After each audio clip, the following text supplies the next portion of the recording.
Hello students, welcome to Hardeep classes. आज हम chapter 2 polynomial की एक्सरसाइज 2.1 करेंगे। लास्ट क्लास में मैंने आपको उसकी इंट्रोडक्शन दी थी। अब इंट्रोडक्शन के बेस पर ये छोटी सी एक्सरसाइज है जो बड़ी जल्दी हो जाने वाली है। आपने सिर्फ मुझे आंसर देते जाने हैं और उसके बाद हम ये क्वेश्चंस करते चले जाएंगे। This is first question, find degree of the polynomial. मैंने आपको बताया था डिग्री क्या होती है। जो भी पॉलिनोमियल आपको दे रखी हो उसमें वेरिएबल की सबसे बड़ी power is called the degree. Clear.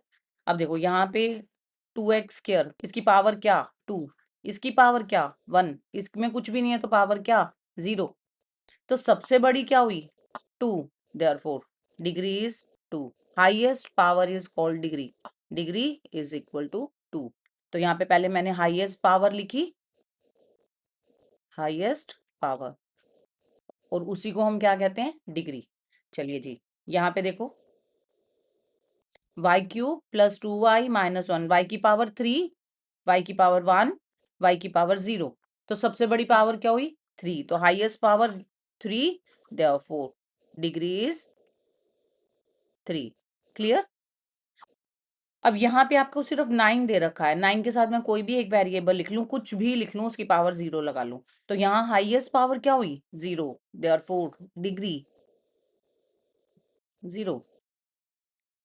4z - 3, 4z मतलब z की पावर 1 और 3 कांस्टेंट है। Constant is a polynomial with degree 0, तो बड़ी पावर कौन सी हुई 1, तो highest power is 1, therefore degree is equal to 1।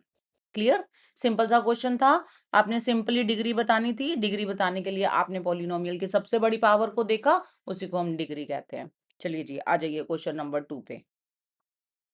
Right a polynomial of degree 1, 2 and 3। आपने एक पॉलिनोमियल लिखनी है जिसकी डिग्री 1 होनी चाहिए, 2 होनी चाहिए और 3 होनी चाहिए, अलग अलग 3 पॉलिनोमियल्स। चलिए जी, विद डिग्री 1। देखो, अभी आपने करा था जिसकी सबसे बड़ी पावर क्या हो 1।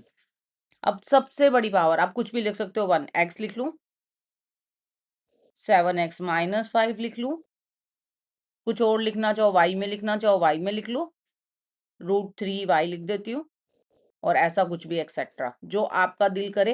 हर बच्चा अपना आंसर खुद लिख सकता है, लेकिन डिग्री क्या होनी चाहिए 1। मतलब जो भी आप वेरिएबल लिखेंगे उसकी पावर क्या होनी चाहिए 1। चलिए जी, विद डिग्री 1। अब विद डिग्री 2, अब आपको लिखनी है जिसकी डिग्री 2 हो, तो मैंने लिखा x² + 5। सबसे बड़ी पावर आपकी 2 चाहिए, आप सिर्फ y² भी लिख सकते हो, आप z² भी लिख सकते हो, z² - 3, और इसके अलावा आप ऐसा भी लिख सकते हो x² - 2x + 5 एक्सेट्रा। कुछ भी मेंशन कर लो जो आपको कंफर्टेबल हो, तो आप उसके बाद कुछ जैसा मेंशन करोगे वैसे आपको डिग्री आ जाएगी 2। कैसी भी पॉलिनोमियल लिख सकते हो। चलिए जी, विद डिग्री 3, एक ऐसी पॉलिनोमियल जिसकी डिग्री 3 हो। चलिए जी, x³ + 3x² + 5x - 7, और x³ और y³ - √3, all are polynomials with degree 3। इसके अलावा आप कुछ और लिखना चाहो, आपके दिमाग में जो आए आप वो मेंशन कर दो। बस ध्यान ये रखना है, पॉलिनोमियल की सबसे बड़ी पावर 3 रखोगे तो वो डिग्री क्या हो जाएगी 3। चलिए जी, नेक्स्ट क्वेश्चन जल्दी से आ जाओ, छोटी सी एक्सरसाइज है। क्वेश्चन नंबर 3 में दिया हुआ है what are the coefficient of x²। देखो, x² के coefficients, what are the coefficients of x² and what are and x³। अब मैंने आपको बताया था कोफिशिएंट्स x² के साथ जो चिपका हुआ है। अब आप x² के साथ देखो क्या है, x² के साथ देखो क्या चिपका हुआ है। x² को हटा दो, क्या बचा प्लस के 6, therefore coefficient of x² is +6। Symbol साथ लेना है आपने। प्लस का हम कई बार नहीं भी लेते तो चल जाता है, लेकिन माइनस में अगर होगा और आपने नहीं लिया तो गलत हो जाएगा, आपने ध्यान रख लेना है। ऐसे ही आपको x³ कह रहा है, x³ में देखो ये मेरी कॉफी पूरी टर्म देखी x³, इसमें x³ को हटा दो, left with -3, therefore coefficient of x³ is -3। Clear, बात समझ में आ गई।